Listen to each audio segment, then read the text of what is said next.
A number of environmental groups have staged a series of actions in recent days calling on world leaders to agree to a just climate deal. Early this morning, Democracy Now! Got word of an action by Greenpeace International, and we got an inside look behind the protest. We're walking along the beach in Durban, South Africa. Kumi Naidoo, the head of the executive director of Greenpeace International, and Bobby Peake of Groundwork are walking toward a protest. It's not clear what will happen. It's about 7:30 in the morning. We already see the signs outside the hotel. Kumi, can we ask you why you are out here right now? We're here to say to the negotiators that they should listen to the people, not the polluters.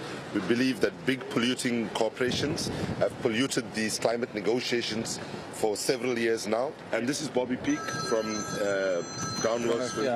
So Groundwork in South Africa faces all those companies that are on that report. So ArcelorMittal, Eskom are embedded in South Africa and influencing South Africa. And Eskom in particular is on the South African delegation.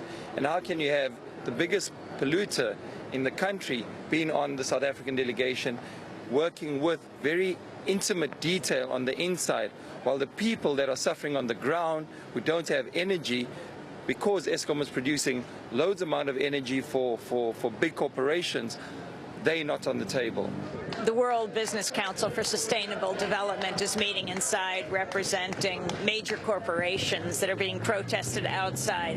It's an extremely windy day. We're seeing two climbers attempt to bring this banner over the roof of the hotel. We are also up there. I have some of our activists who managed to get in the early hours of the morning, and we hope that they will be able to execute a drop off a massive banner with a message that hopefully will stay there for the entire day of the conference, so that the message will be clear not just now but for the entire day. We're here inside the hotel where people are protesting outside. Inside the World Business Council for Sustainable Development is taking place. It looks like the banner hang, at least at this moment, has not taken place. Inside the hotel we saw police go in with climbing equipment. We've managed to get inside the hotel, and now we're going upstairs, try to get to the roof to see what's happening with the banner hang. We've made it to the roof. We've climbed onto the roof. Right now the people who are trying to hang the banner, listen to the people, are being arrested. They attempted to hang a banner. They have T-shirts that say Greenpeace. You can see all of their banner hang equipment. Greenpeace, can you tell us we're Democracy Now! From the United States. Amy Goodman, can you tell us what it was that you were trying to do? What are your names and what? My name is Mike from Greenpeace Africa. Our goal here today was to highlight how governments are being unduly influenced by a handful of evil corporations who are trying to adversely influence the climate negotiations that are happening here in Durban. They are holding the climate hostage. Excuse me, ma'am, can you tell me your name and why you're up here? My name is Sina. I'm from Denmark. And I was here to throw a banner trying to get the politicians' attention. What did the banner say? It said, listen to the people, not polluters. So you were risking your life on this very windy day on top of a hotel in Durban, South Africa. Why? Because the politicians are not listening to the people. The police are now taking them down, as well as all of their climbing equipment.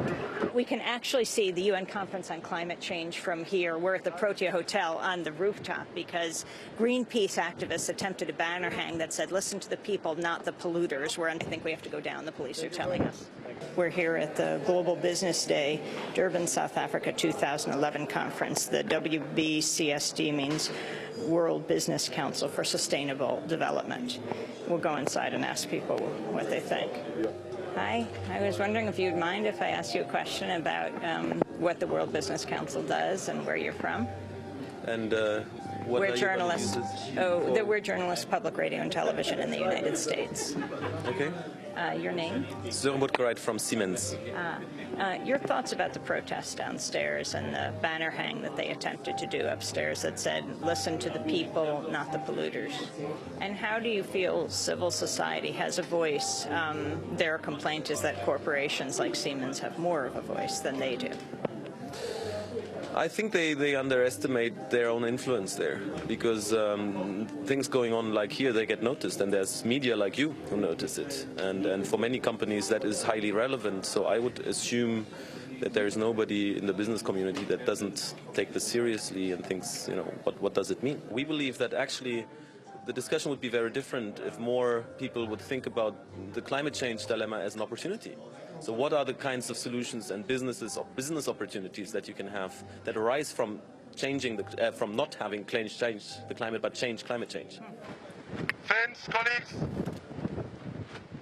brothers and sisters, I think by now you know that the activists that were trying to hang the banner have been arrested. They were peaceful in their actions, and we will do everything in our power to try to get them released as soon as possible. Now I have the pleasure of introducing Desmond Desar. We're not going to go away. No arrest is going to change us from striving and going forward to fight for our families, to fight for our future. We will continue, and we say enough is enough.